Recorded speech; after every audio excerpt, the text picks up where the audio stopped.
Good morning, brethren. How are you this fine morning? Looks like you're all right. I hope I am too.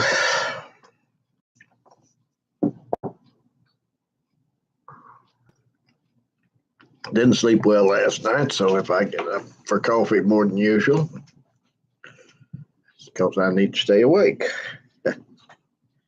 Clear my head, whatever.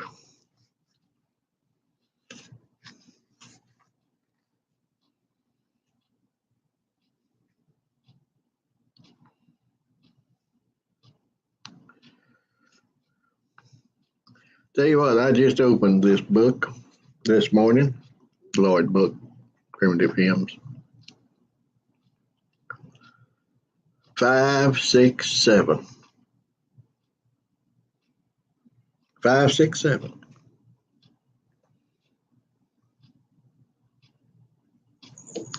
Let's see what kind of tune we want for that. Long meter.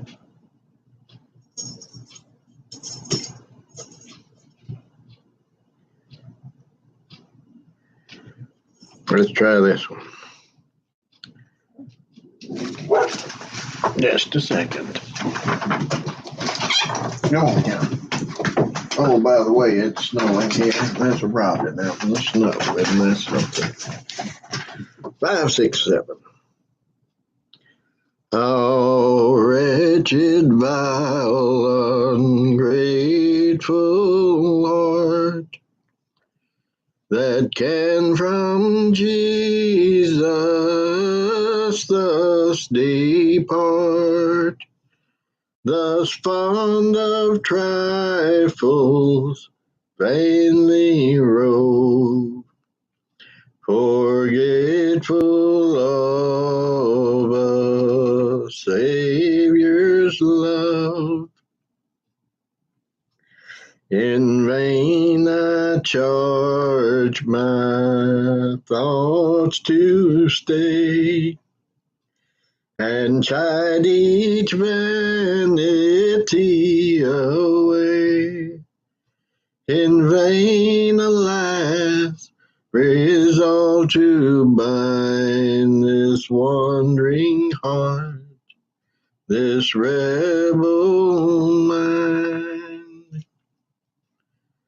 Through all resolves, how soon it flies, and mocks the weak, the slender ties.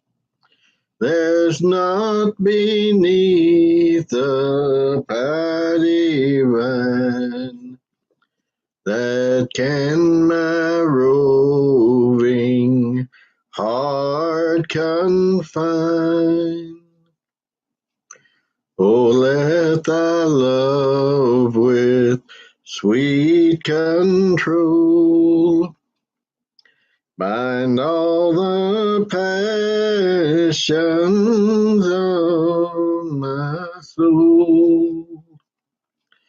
Bid every vanity depart, and dwell forever in my heart.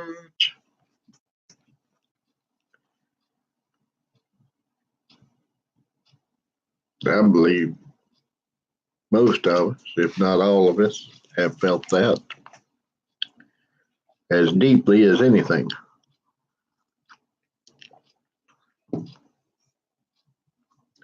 It's a deep feeling when we feel the love of God in our hearts. It's a deep feeling when we feel the sinfulness of sin that's within us. When that rises up, we know there's nothing but the power of God that can control it, that we can do it.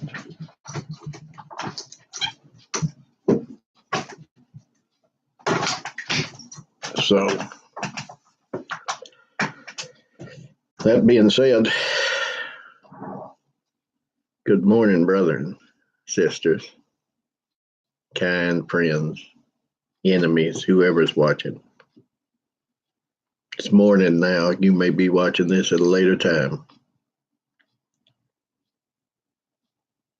know that the greetings that we give you are in the name of the Lord Jesus, with hopes that he will be blessed to be amongst us, that we'll be able to set forth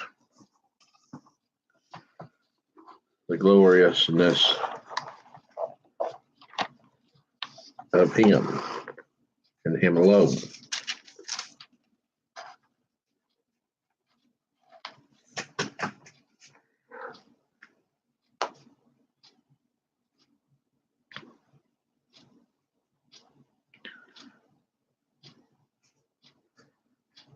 All right.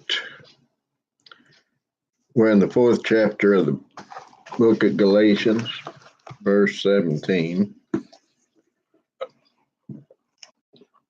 Get my stuff all together here. I may not use any of this other than the Bible. I don't know. That'll be enough, won't it?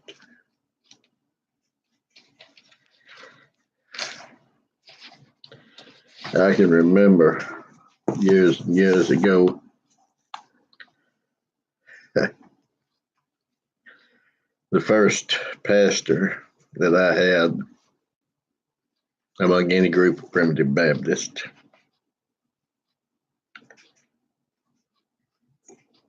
He left the area,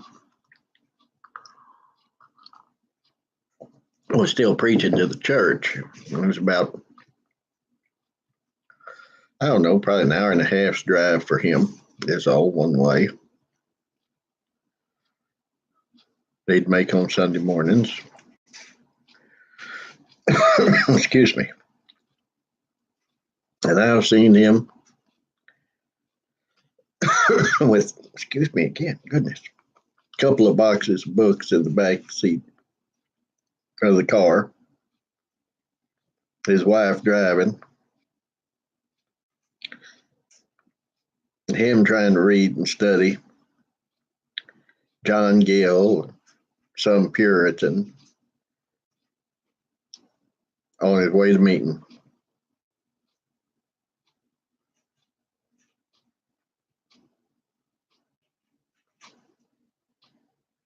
Aren't you glad we don't need all that? And if we had nothing, now, darling, you got to get down. Daddy trying to talk to people here. If we had nothing but our Bibles, it would be sufficient. Now, I'm thankful.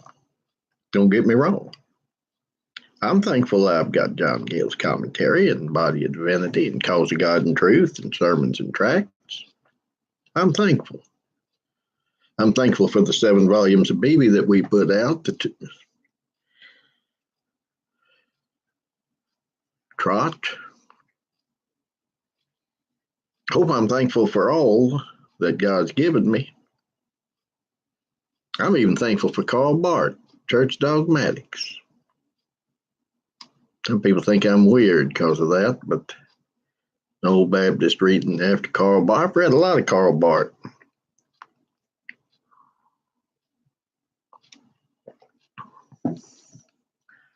Karl Barth said something to the effect, I mean, he could say some profound things occasionally. I mean, just really profound. There was a quote I put on the forum years ago. Not Brother Hort's forum, a different one.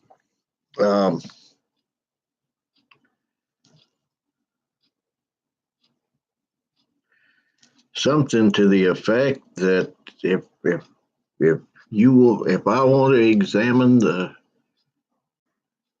condition of a person's, spiritually, etc., I ask them what they think about Christ and what they tell me. It's what I use to judge that, I mean, it's really good. He made another statement that I liked that was something to the effect, what if eternity turns out to be a kind of time that we have no comprehension of in these mortal bodies?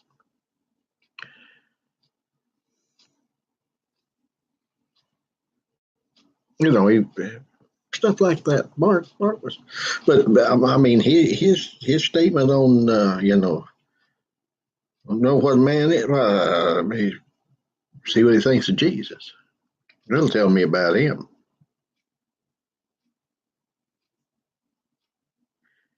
I put it on there and asked who made this statement. Boy, I got all kinds of responses, but Karl Barth was one of them.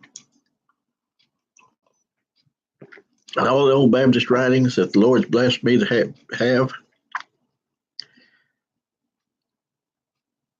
Thompson, Smoot, bound volumes of the Sectarian, individual issues of the Sectarian.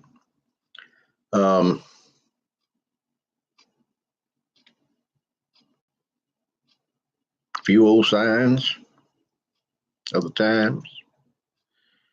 Old Gospel, or Zion's Landmark. Wilson Thompson. I'm thankful for all of them, but I don't need them.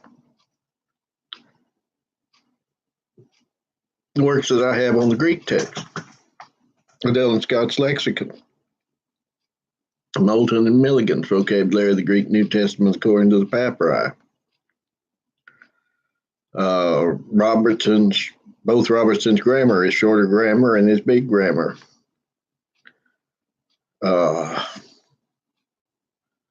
Can't think of anything else. Do I have all? Nobody has all the issues of the sectarian. Nobody. The library in North Carolina has the most complete set I know of.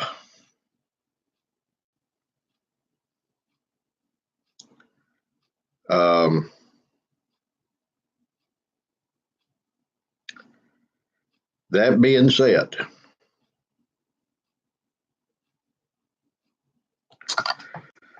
all right, I'm going to tell this because it was told to me, and I'm going to tell it now publicly and see if anybody knows what we can do about it. All right. Oh, little girl. Oh, she wants to be seen this Monday morning, I guess.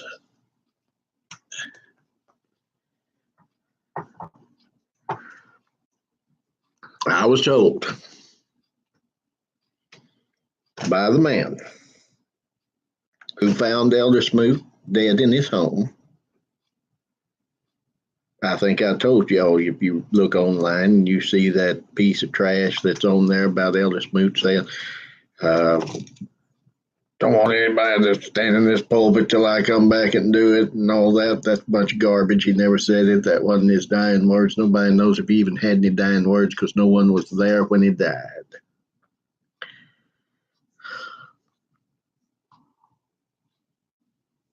According to him, it was Elder Smoot's request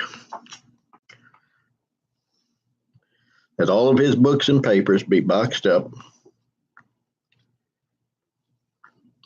And here's where it gets tricky. Sent to either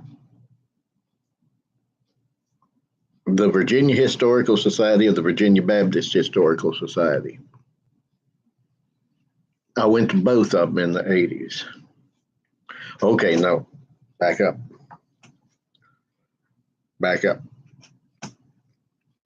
So that's what I was told. Okay.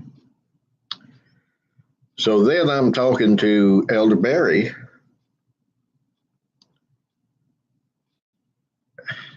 Can't remember this guy's name. He was from up around Scranton. And he was a missionary Baptist preacher, but he was a historian of our people. A historian of our people. He would take people around to the old meeting houses and talk, and he knew his history. You know, I don't think he believed it, what we believe, but he knew his history.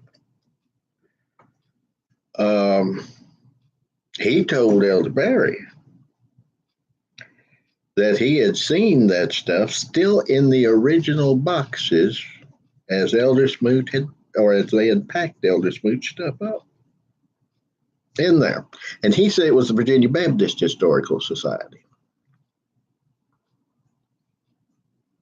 Bless our hearts, they're both in Richmond. The one with that Richmond University, and the other one, of course, in town.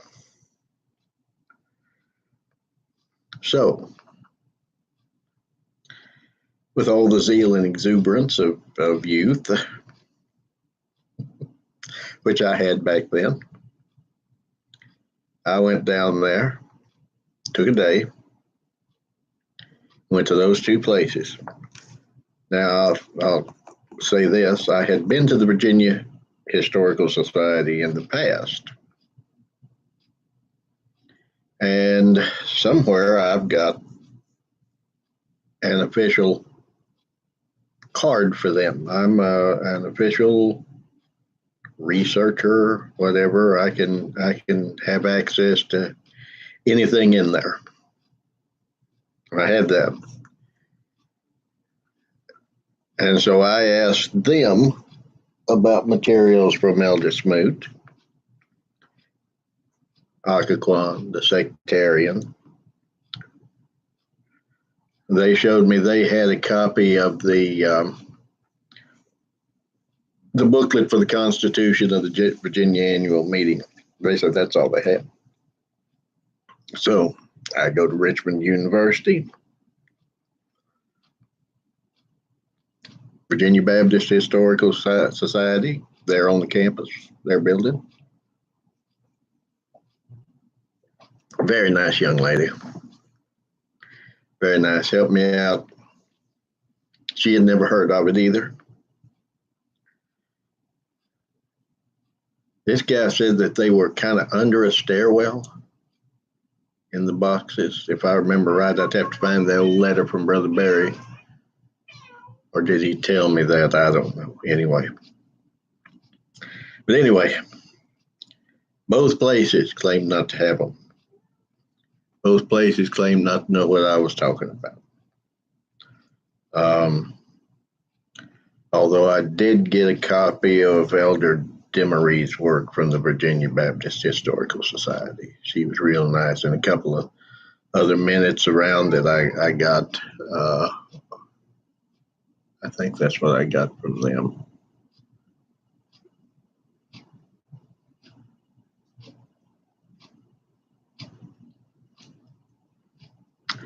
But that would be, as far as I know, the only place that there might be a complete set,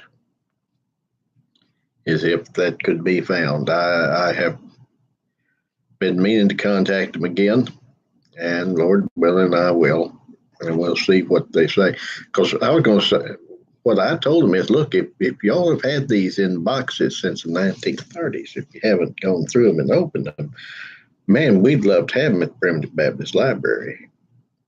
Because Elder Smoot was one of us, even though, he's wanting to go to the Virginia Baptist Historical Society because he was a Virginia Baptist. Reminiscence of the Baptist of Virginia. So that's it. Now I've got just scattered issues in 3 or 4 bound volumes. I don't even know what all I do have because some of it's in storage.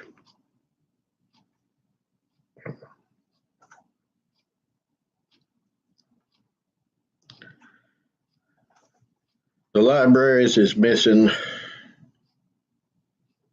I don't know, 5, 7 years, something like that. I'd have to look again to go down there and look and see what it's missing, but it's missing either 5 or 7 years. There was a volume down there that was just miscellaneous issues from issue 1 until the other start. But last time I was there, I couldn't even find that. I couldn't find that one. All I could find was the set. If I remember right, that set was Arthur Carter's mother's set. I think Arthur Carter's mother and father were both members at either Oak Grove or Quantico. I don't remember which.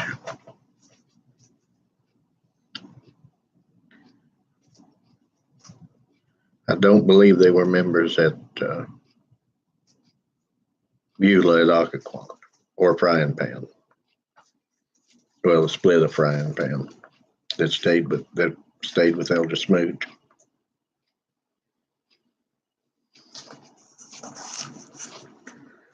So, no, I don't. That's what I know about sectarians in the United States.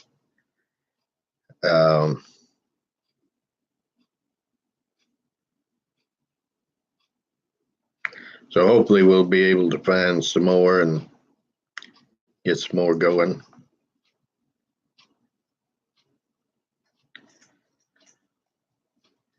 There's a lot about those churches and their fellowship that we don't know. I mentioned that the other day. And hopefully, if the Lord wills, we'll learn more about it if we can from existing records.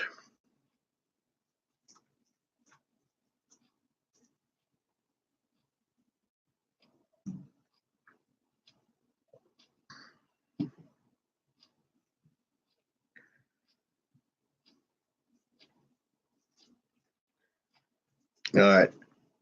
I'm going to fill this coffee cup up. Anything else on that Smoot sectarian, let me know now. And we'll go on and hit Galatians 4.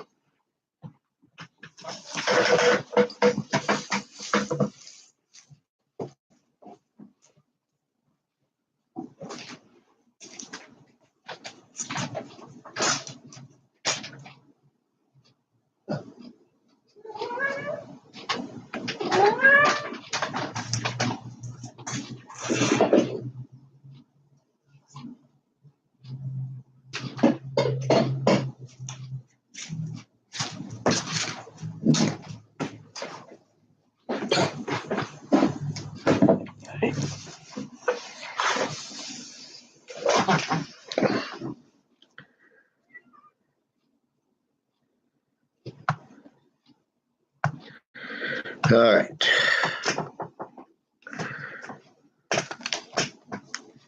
If I remember right, I covered up to I become your enemy because I tell you the truth.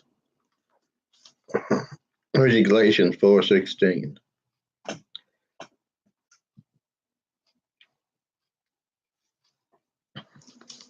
$17.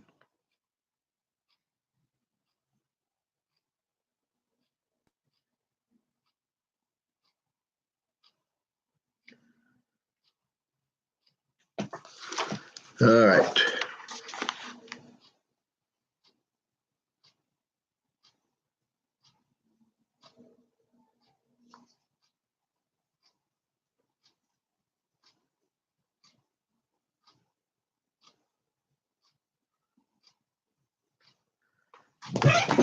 Hey. Signs of the times didn't come in. Oh, they didn't come into control of the Smoot churches. That's a good question, though. The original churches that Elder Smoot served stayed separate. Yes. See, Frying Pan Church.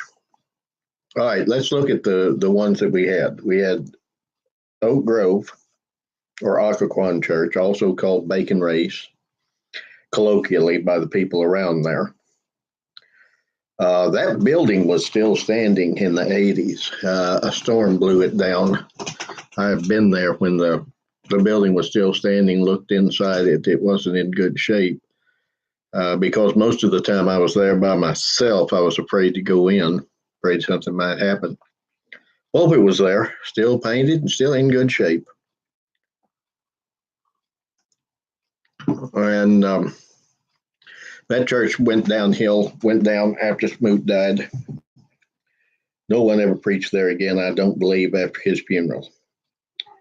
And I don't even know who conducted his funeral because I don't have that last issue of the Sectarian where it's got his obituary in it. The Beulah Church they constituted in the town of Occoquan. That building got destroyed in a flood. Occoquan got flooded many times. It's right there on the river, the Occoquan River, and it got destroyed there. But there's a historical marker there and a small cemetery. There's a large cemetery surrounding Oak Grove. There was Quantico.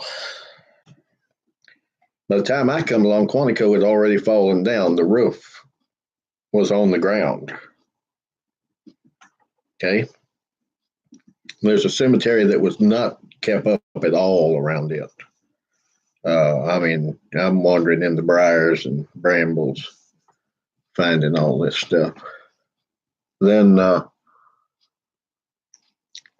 Frying Pan split. And part of the Frying Pan Church stayed with the Signs people and part with Elder Smoot. And they got the meeting house because they were the majority. And the Smoot Frying Pan met at the home of Philip Cockerill, somewhere there around Chantilly.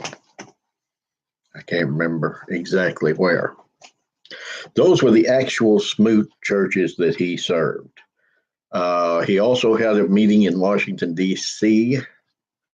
that was not Shiloh Church, the D.C. church that Elder Wood was the last pastor of. It was a different one. In fact, I can't ever remember it being called anything in the sectarian other than the Church of Washington, D.C. Now, in his extended fellowship, and I'm going to say this because it's based on everything I've been able to find talking to people who knew him, people who liked him, and people who didn't like him. So I've tried to weigh this all out and come up with what's somewhere in the middle, I'm sure, this is the truth. But Elder Smoot seemed to have been a hard man to get along with. And if you didn't dot your I and cross your T exactly like he wanted you to, he'd cut you off in a heartbeat.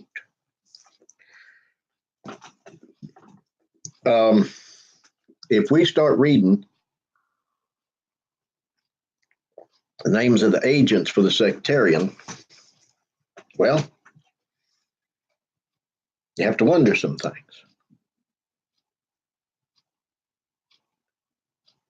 Because some of those people show up again in the Signs Baptist after Smoot's death. And some of them before Smoot's death. L.L. Shank, for example. There are a bunch of Shanks in Preston County and here where that Harrison's Inn lived and where the old Smoot Church was there. He first shows up in Wyoming as an agent for the sectarian.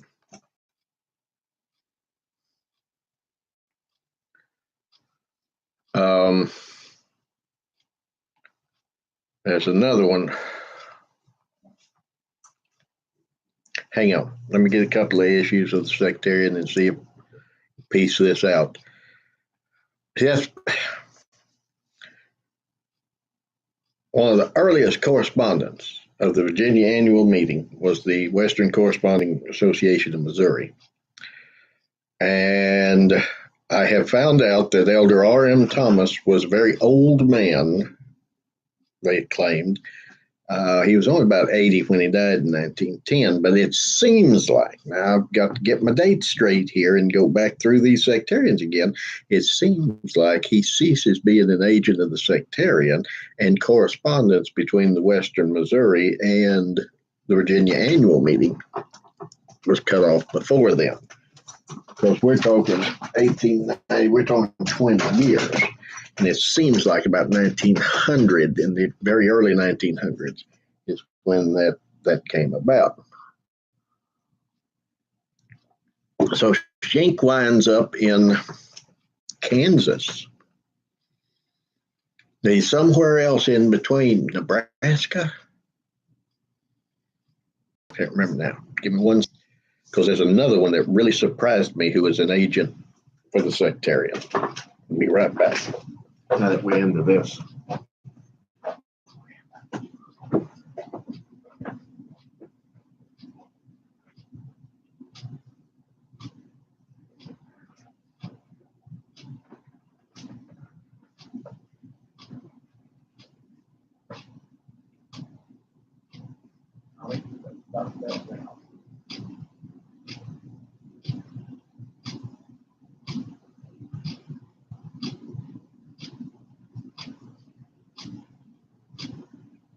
leave old Jeb alone, Thomas. Thomas, I said leave him alone.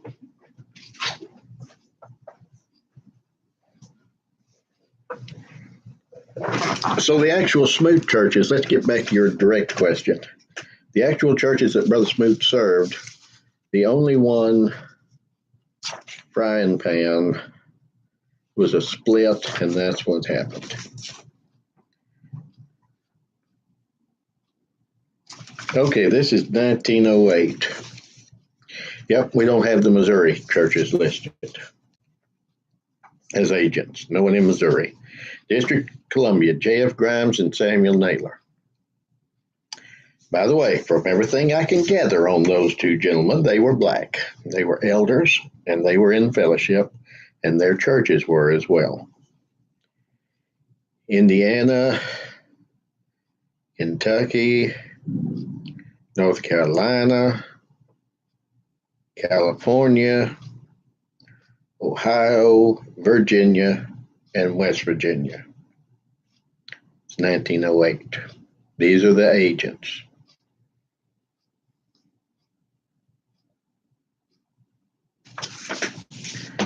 All right, now what have I got? 1903, we're backing up.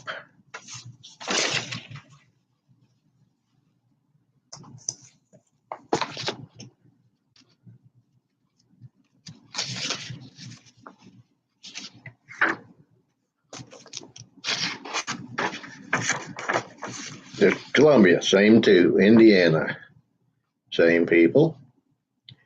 Kentucky, same people. Kansas, A.D. Jones. A.D. Jones in Kansas. A.D. Jones is going to wind up in either, there are two Joneses. One of them winds up in Arkansas, I think, and the other one in Texas with Signs people. North Carolina, Nebraska, J.H. Hammonds. Ohio, same ones, I think. No, I got one more in 1908. West Virginia, in.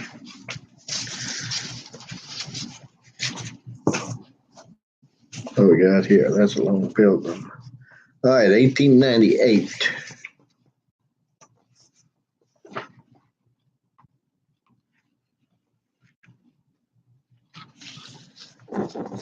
Yeah, looky here.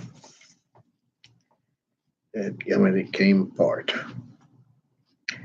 The first regular old school Predestinarian Baptist Association, called Kansas, will meet, if the Lord will, with the Good Hope Church in Coffee County, Kansas, Friday before the last Saturday in September 1898. All who come by rail will come to Olivet on the Atchison, Topeka, and Santa Fe Railroad and 4 miles north of Brother T.F. Jones.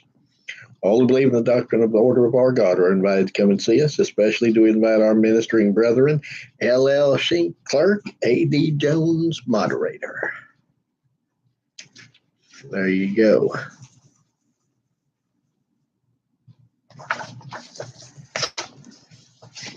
I don't think we got a list of agents in this one.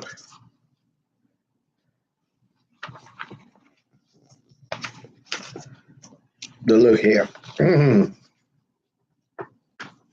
Licking Association. Again, remember, this Licking Association split. The Licking Association split over this. Some of them stayed with J. Taylor Moore and those brethren. Demery in Kentucky? No, who was the one in Kentucky that I'm trying to think of? Yeah, J.M. Demery. That's right. A.O. Chilton. Some of them stayed with Taylor Moore. And others didn't. They stayed with Science people. So they went with Science people.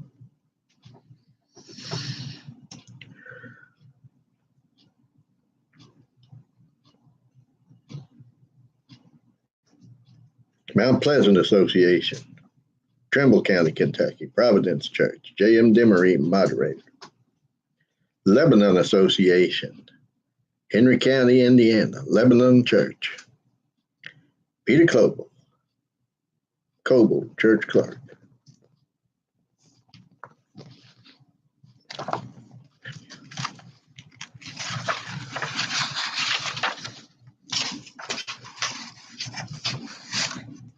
Here's a letter from Osage City, Oklahoma in 1898.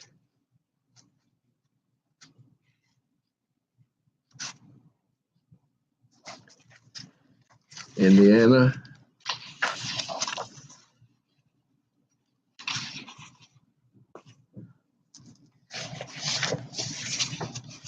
It's mostly 1903, looks like. Kansas, A.D. Jones. Nebraska, J.H. Hammonds. Ohio, G.W. Barr, Adonai Jones, and L.E. Reed. 1903, it shouldn't change.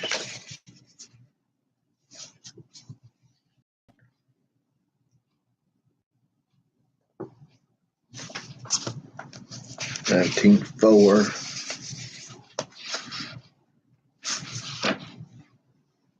Also didn't change, other than P.M. Gibbs is added to the Kansas Association.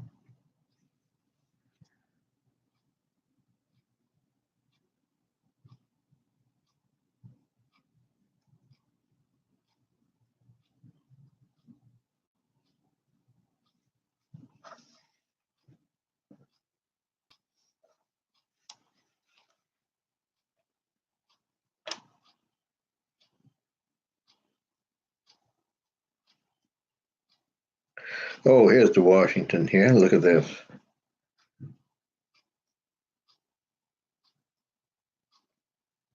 W.M. Smoot, if Providence permits, will preach at Macaulay's Hall, 209 Pennsylvania Avenue Southeast, Washington, D.C., third Sunday in February at 2 p.m.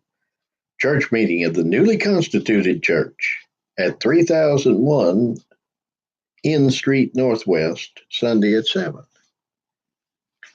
So there.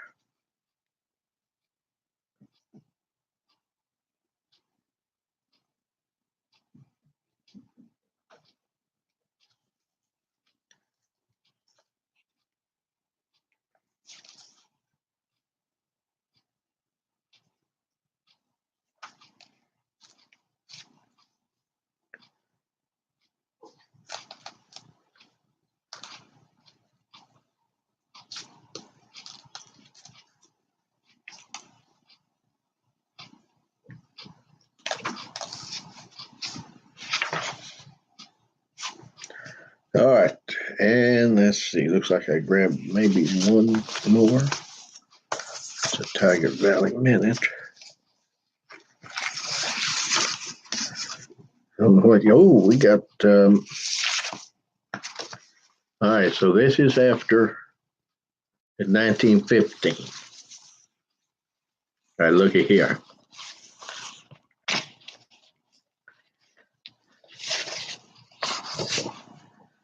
Yep. District of Columbia, Maryland, Milton Reed. He was up in the D.C. area, if I remember right. Indiana still got 3. Kentucky, North Carolina, California, Ohio, Virginia, and West Virginia. Kansas and Missouri now are both gone. See? They're both gone.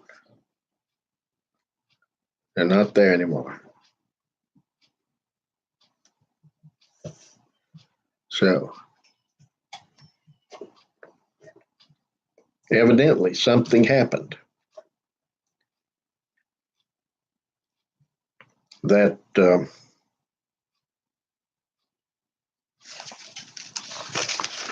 caused a falling out amongst these brethren again. You with me? So, what happened was, in my opinion, and I don't know this for a fact yet, I hope to find out. The churches, for some reason, had a falling out.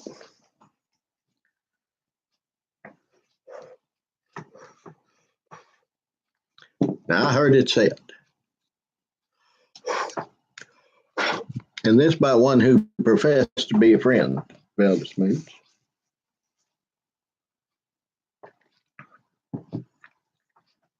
that if anybody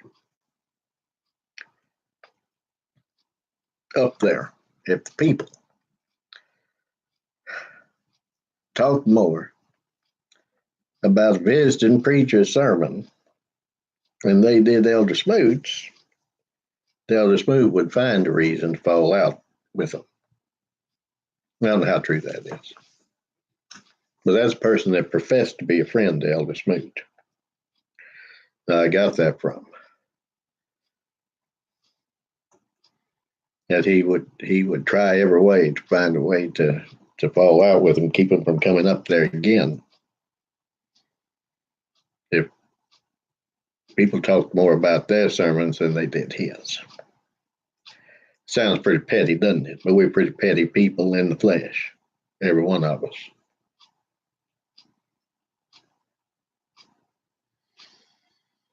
So, is it true? Who knows? That's why I want to see what the association book with the Western Corresponding of Missouri says. Why they didn't represent anymore in the Virginia annual meeting before Elder Thomas's death.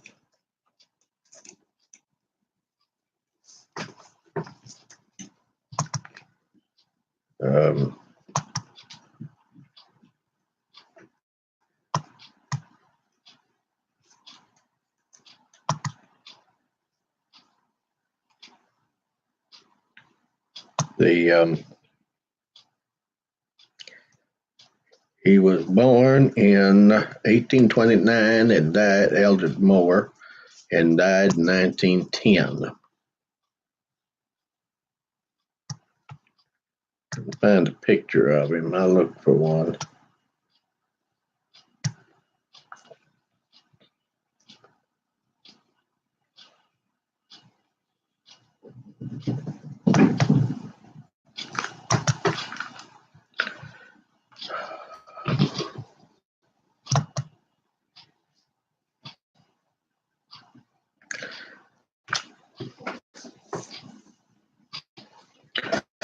So you see, they didn't really take him over.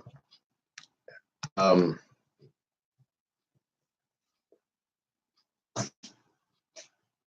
fact, I'll say this. The last living member that anybody knew anything about of any of the churches that Smoot himself was pastor of, Susie Hickston, printing, the secretarian, and the other books. Once all that are just one. I think he went 2 issues after his death.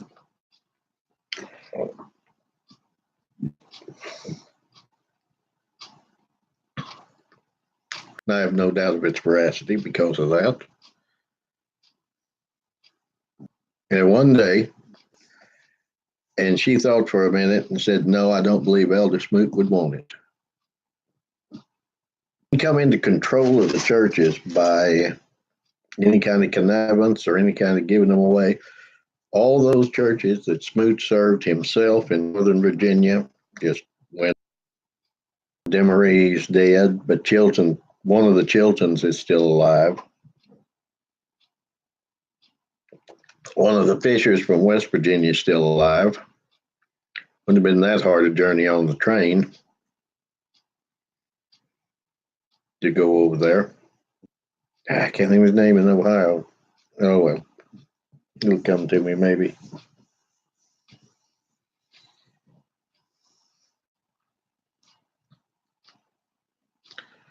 The Smoot Baptist, or as they call them over there in Northern Virginia, the Smootites, were probably the most exclusive group a primitive Baptist I know anything about. Now, if you've read Brother Crowley's book on the primitive Baptists of the Wiregrass South, there might be a couple in Georgia that's just kind of like them. But, that I know anything about, that I've been able to do anything on. They're the ones I've found that were probably the most exclusive. And I think I've said this before, that other people loved him still.